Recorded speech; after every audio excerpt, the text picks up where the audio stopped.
Greetings, fellow wanderers. Jacob Wile here, And Tiki too. and welcome to Wandering Over Yonder, the vlog series where I take Tiki on a voyage to Craig McCracken's madcap Disney XD series, Wander Over Yonder. Haven't been to the show before, it is my job to show him the ins and outs of this crazy universe. And this time, we have the hero. Da da da da. Yes. Yes. All right, Jacob. So we are back. We're going to be cracking out a lot more of these before we kind of hit the ball rolling when Star comes back. And then, of course, we also announced that we're going to be doing Milo Murphy's Law. I think both those shows are going to be under the Tiki's Universe label because I've decided the Tiki's Universe label is basically for shows that are kind of currently airing. But for Wander Over Yonder, Jacob, I think we're kind of in the point where the show it's getting a rhythm going. It's getting a groove going for me, and I'm really appreciating it. I've kind of locked into what the show's style is, the show's sensibilities, and I think these two episodes really reflect that very well. Both episodes were strong. I'd probably have to give the edge to the Birthday Boy just because the Birthday Boy has a lot with Lord Hater. That's just absolutely hilarious. But let's dive into this one, though, before we get into that. So this one stars James Marsden, who most people know James Marsden as Cyclops, Jacob, but I think you and me probably know him from something else. Am I right? Enchanted. Yes, Enchanted. The dude was fucking hilarious in Enchanted, and he played basically a similar role. Yep, basically. So nice to see him here. So all right, Jacob. So the episode starts with a prophecy, which we come to find out is actually just this guy's pathetic teenage diary that he wrote to himself. Oh, yeah. So the prophecy, air quotes, foretold of a princess kidnapped by a dangerous dragon. But yeah. And told of the hero that will save them, and using both of their genetic features will produce better offspring, which will also live happy ever after. Whoa. Okay, there. Hold on. Hold your bucks a little, Cyclops. If I'm not mistaken, that could be counted as the series' first innuendo. Pretty much.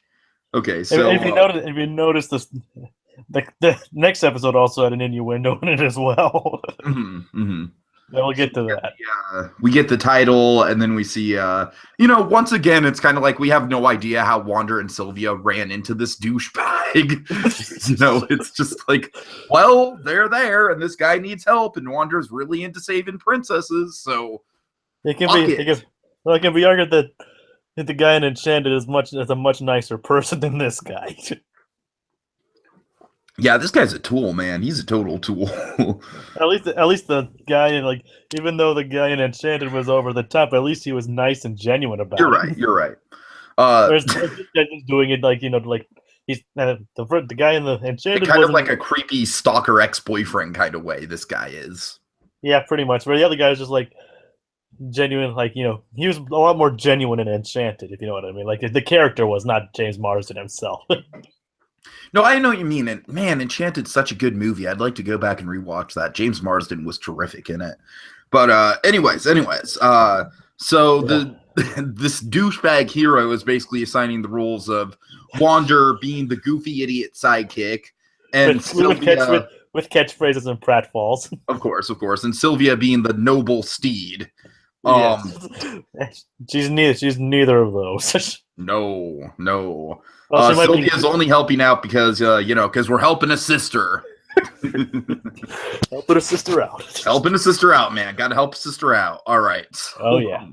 So Wander's trying to write the ballad of Sir Brad Starlight. Oh, yeah. And it's just, in spite of Wander just doing exactly what Starlight's asking of him, he's never satisfied. It's like Starlight's write about me beating up some bears. Oh, there's not enough women in this. Write about me saving a princess. Yeah. And Wander's just feeding into it because he just wants to rescue a princess. And also just because Wander's just kind of like a straight up guy, and he's just not going to get in his way. It's like, if this guy says he's a hero, Wander's not really going to question it. That's part of his character. Yeah, sometimes his trusting can be a bit of a downside, but in this Absolutely. case, who knows how it turns out? Okay, let's see. So, so they get to the labyrinth of delusions,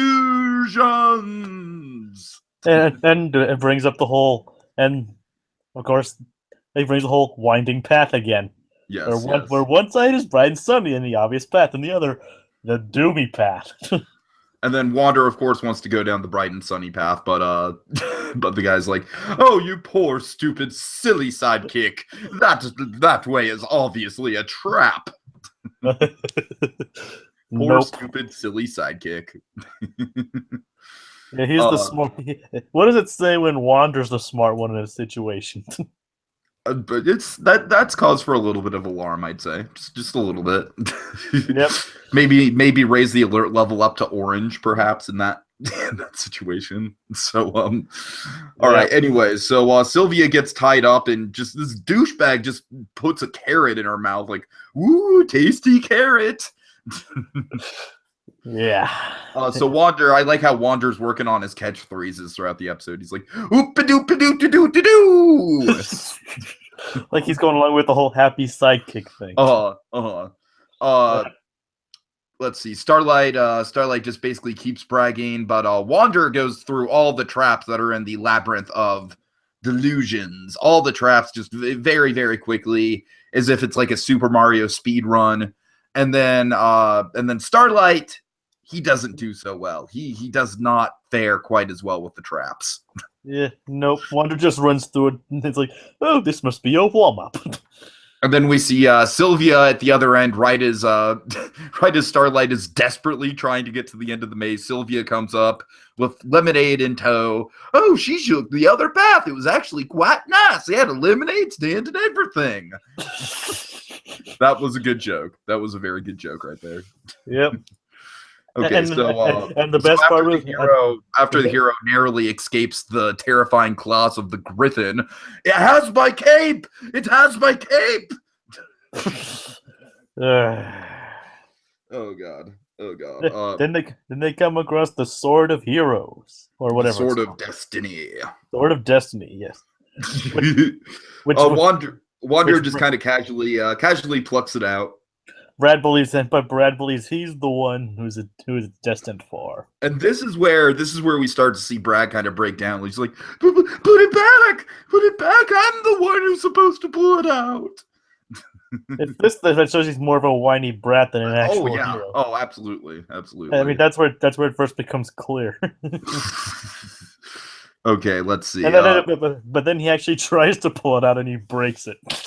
Yeah, he just breaks it into like just a tiny, pathetic, like little slither of what the actual sword was, and then he's like, "Well, I meant to have it this way. It's better this way."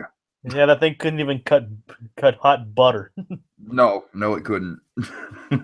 Just literally go into the kitchen, get a butter knife, and you're more well equipped. Basically.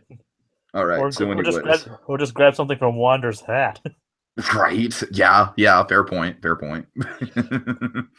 Like, Sylvia's fists are better than that.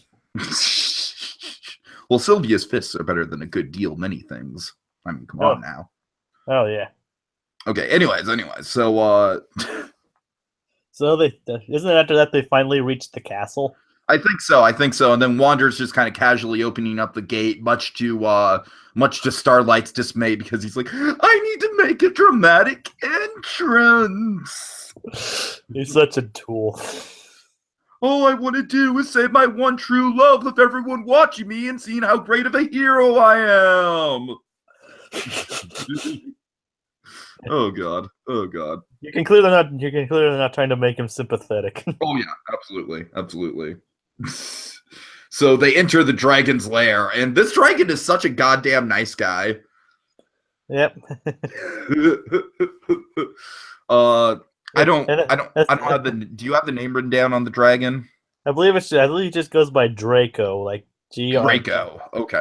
Like Drayco, I think. I don't really know, but I know Draco. It's like Lord Draco or something like that. I don't know.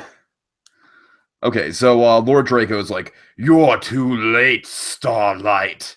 As soon as basically as soon as dawn comes or something, because it's meant to be like as soon as night falls. And it's meant to imply that Princess Demira is actually going to be killed or whatever as soon as dawn falls. But then Demira comes down. Look, you know, just I forget exactly what she says, but she softens up the dragon. She softens up the dragon. She's like, "Oh, you don't have to put up such a fuss." Oh, I'm so sorry, honey. Yeah, I mean, you have to admit that was kind of easy to see coming. All I want is for your day to be perfect. Yeah, so the princess is just like, let me guess, crazy rescue mission. He led you on a crazy rescue mission, but it says so in the prophecy. Yeah, the prophecy that you wrote in your journal when you were 15 years old. I mean, I kind of did see that entire thing coming. The whole twist with the whole old dragon being. I mean, I kind of saw it coming, but at the same time, I really, really like just how nice the dragon is and domesticated he is. Yep. All right. Anyways, so I love this moment right here. The princess is like, "Life isn't a fairy tale," as a bunch of woodland critters like flock around her. Oh god. All right, but go ahead. Brad doesn't have any of that. Nope, none of that, sir. None at all. So what happens? He takes her away. And essentially becomes the bad guy. Ding! And the dragon, I love this. The dragon's just very, very humbly being like, "What should we do, Wanda? You were the one who got through the traps in the labyrinth of delusions that we set up to stop him in the first place. You're the only one who would know." And then Wanda's like all in the moment of trying to rescue the princess. Like, and then when he organizes a huge rescue party to grab her, and then she's she just knocks out Brad Starlight. Like, "I've got this covered, guys. I handled it. Come on, I told you this isn't a fairy tale." Oh, that's why I love her. Oh god. And so we end on this this adorable fucking wedding between the dragon and the princess. Oh my god. And Wander just interrupts the whole thing. Yeah, Wander really wants the happy ending, like happily ever after, but the dragon's like, now, real relationships take time and commitment and communication, but I think with a lot of work, we'll make this, we can live happily ever after, yeah! We got saved his princess! Kind of. All right, and that was The Hero, Jacob. I really liked it. Yeah, me too. I mean, the lesson definitely isn't as forced and tacked on as the troll. I'll give it that. No, not at all. Not at all. I don't know. If there's one thing I have to say about it, it's like kind of, I feel like the parody of the fantasy genre is a little long in the tooth, but this did it in a creative way and in a fun way, and there was a really good guest star attached to it. So overall, I think this is probably leaning in my better half of the episodes. And let's just say this isn't the last we'll see of Mr. Starlight. Oh, okay. Okay, that's exciting. That's exciting, getting a recurring character here. And an interesting thing, well, he's at least 1 or 2 more episodes. Nice. But the thing is, the next time he teams up with Lord Hater. Oh, okay. Okay, that's interesting. Looks like we got an arc going on. Yeah, kind of in a way. All right, Dragon, or Jacob. No, the dragon is in this episode. Not a blue one, though. No, not a blue one. Now, princess, all I want you to do is watch Batman with me. Come on, let's go and watch and see how amazing Batman Mask of the Phantasm is, princess. That would be Dragon in this. I love you, Dragon. I love you. Anyways. So, any final thoughts, Jacob? It's another solid episode. Like I said, it's a very fun episode, especially the over-the-top Brad Starlight. Oh yeah. And like I said, it has a lesson in here, but it's definitely not as tacked on and forced as the troll was. Yeah, definitely. Yeah, I liked it a lot. It was like I said, I think this and the Birthday Boy kind of pair well together because it's Wander dealing with these kind of like over-the-top egocentric personalities, and Lord Hater is going to be the next one, which is exciting. But Plus, overall, plus you get to see an episode with Brad Starlight and Lord Hater together later. So overall, I'm excited about this, Jacob. I'm really liking the direction the show's going so far, and I'm into it. So I guess that's all we have to say on this. See you guys in the next episode where we'll talk about the birthday boy. And without further ado, later, haters.